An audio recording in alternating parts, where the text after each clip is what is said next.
Hello friends, इस video में हम बात करने वाले हैं मिलिट्री नर्सिंग सर्विस की। अगर आप बीएससी नर्सिंग करना चाहते हैं, 4 साल का कोर्स जो होता है, तो एएफएमसी में जो सीट है बीएससी नर्सिंग के लिए वो ओनली गर्ल्स के लिए होती है।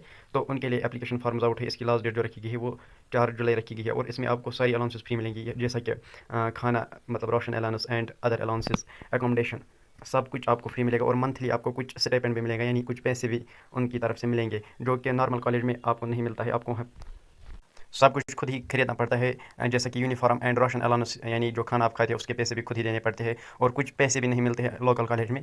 और जो जॉब की गारंटी होती है वो भी नहीं होती है लोकल कॉलेज में। लेकिन यहाँ पे जब आप 4 साल के बाद नर्सिंग कंप्लीट करोगे तो आपको इंडियन आर्मी में, यानी जो हॉस्पिटल्स होती है आर्मी के, उनमें जॉब मिलेगा। और जो स्टार्टिंग सैलरी आपकी होगी वो 70,000 से ज़्यादा होगी पहले महीने में। जब आप धीरे धीरे आपकी एक्सपीरियंस बढ़ेगी और आपका टाइम होगा सर्विस करते, तो आपकी सैलरी भी बढ़ जाएगी। तो आप देख सकते हैं यहाँ पे इसके लिए कौन कौन एलिजिबल है, यानी फीमेल्स इसके लिए एलिजिबल है। इसमें आप देख सकते हैं क्या क्या एलिजिबिलिटी क्राइटेरिया रखा गया है, कौन फीमेल इसमें एलिजिबल है।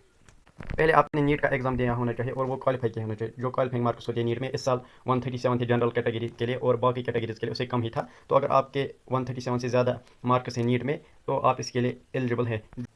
जो डेट ऑफ बर्थ आपकी होनी चाहिए वो बिटवीन 1998 टू 2006 के बीच में होनी चाहिए आपकी डीओबी, तभी आप इसके लिए अप्लाई कर सकते हैं। जो आपकी एजुकेशनल क्वालिफिकेशन है वो 12th पास होनी चाहिए विद मेडिकल सब्जेक्ट, यानी फिजिक्स, केमिस्ट्री एंड बायोलॉजी आपका सब्जेक्ट होना चाहिए। और जो आपने 12th का एग्जाम है वो पहले ही अटैम्प्ट में पास किया होना चाहिए और 50% मार्क्स आपके होने चाहिए। अगर आप फेल हुए कभी 12th में तो आप इसके लिए अप्लाई नहीं कर सकते हैं। जो आपकी यानी फिजिकल स्टैंडर्ड से हाइट जो आपकी है वो 152 सेंटीमीटर होनी चाहिए एंड 147 कुछ स्टेट्स के लिए रखी गई, वो आप खुद चेक कर सकते हैं फिर। और अगर आपकी एज 18 ईयर से कम है तो आप कि अगर 2 सेंटीमीटर एज कम भी, सॉरी 2 सेंटीमीटर हाइट आपकी कम भी होगी, तो वो भी उसमें रिलैक्सेशन आपको मिलेगी 2 सेंटीमीटर, अगर आपकी एज 18 ईयर से कम है। तो अगर आप शेड्यूल कास्ट या शेड्यूल ट्राइब कैंडिडेट है तो आपकी जो सर्टिफिकेट है, यानी शेड्यूल कास्ट सर्टिफिकेट या शेड्यूल ट्राइब सर्टिफिकेट, वो फर्स्ट क्लास मजिस्ट्रेट से बनी होनी चाहिए, यानी तहसीलदार से आपको वो सर्टिफिकेट बनानी पड़ेगी।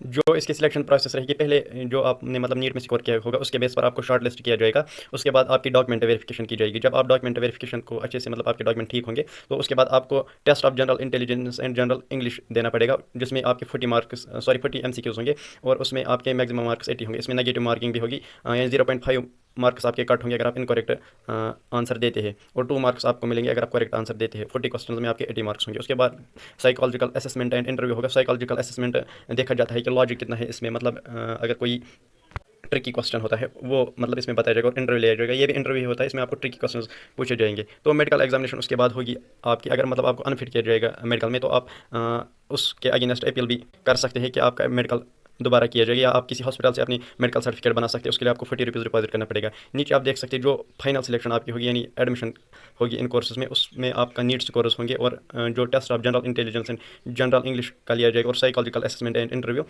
एंड मेडिकल फिटनेस, इसके बेस पर आपकी सिलेक्शन होगी। मतलब सारे को मिलाकर जो मेडिकली फिट होगा, और NEET UGC course plus test of general intelligence and general English, psychological assessment और इंटरव्यू में आगे होगा, उनको ही इसके लिए मतलब ये सीट मिलेगी। आप देख सकते हैं यहाँ पे किस किस कॉलेज में कहाँ कहाँ पर ये कॉलेज लोकेटेड है। पुणे में कॉलेज लोकेटेड है, कोलकाता में है, मुंबई में है, न्यू दिल्ली में एंड लखनऊ में है, बेंगलोर में है। इसमें आप देख सकते हैं टोटल 220 सीट्स है, 220 सीट्स इसमें रखी गई है। और आप इसमें डरिए नहीं कि आपको कोई फ़ी पे करना पड़ेगा, क्योंकि इसमें जो अलाउंसेस है वो फ्री आपको सारी मिलेगी। जैसे कि मैंने आपको बताया, यूनिफॉर्म भी फ्री आपको मिलेगी, राशन भी आपको फ्री मिलेगा, और जो हॉस्टल फैसिलिटीज़ है वो भी आपको फ्री में मिलेगी। और मंथली आपको कुछ सैलरी भी मिलेगी जब आप 4 साल कंप्लीट करेंगे, उसके बाद आपकी अच्छी सैलरी रहेगी। 70,000 स्टार्टिंग सैलरी रहेगी पहले ही मंथ में। वो जब आप रिजल्ट निकलेगा लास्ट सेमेस्टर का, यानी जब आपका लास्ट एग्जाम होगा नर्सिंग का, जैसे ही उसमें रिजल्ट आपका निकलेगा और आप पास होंगे, तो आपको आर्मी में जॉब दिया जाएगा। वो 2 स्टार का जॉब होता है।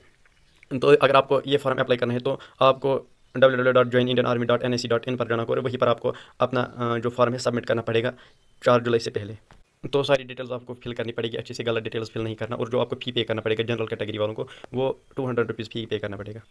Schedule caste and schedule tribe candidates को कोई फ़ी नहीं पे करना पड़ेगा, उनके लिए ये फॉर्म फ्री है। तो नीचे आप इंस्ट्रक्शंस देख सकते हैं कुछ, ये आप फॉर्म फिल करने के टाइम ध्यान में रख लेना। तो आप चैनल को सब्सक्राइब करके रखिए। इसके रिगार्डिंग में आपको सारी डिटेल्स दूंगा। जब इसका मतलब जो शॉर्ट लिस्ट किए जाएंगे कैंडिडेट्स, उसके बाद आपको डॉक्यूमेंट वेरिफिकेशन के लिए बुलाया जाएगा। वो सारी डिटेल्स आपको यहीं पर मिलेगी। और अगर आपको कोई डाउट रहता है तो आप कमेंट कीजिए, मैं आपको उसके रिगार्डिंग भी आपका डाउट सॉल्व करूँगा। तो ये थी आज की इंपॉर्टेंट अपडेट। आई होप आपको अच्छा लगा। वीडियो को लाइक कीजिए, चैनल को सब्सक्राइब कीजिए। मिलते हैं अगले वीडियो में, तब तक के लिए अपना ख्याल रखिएगा।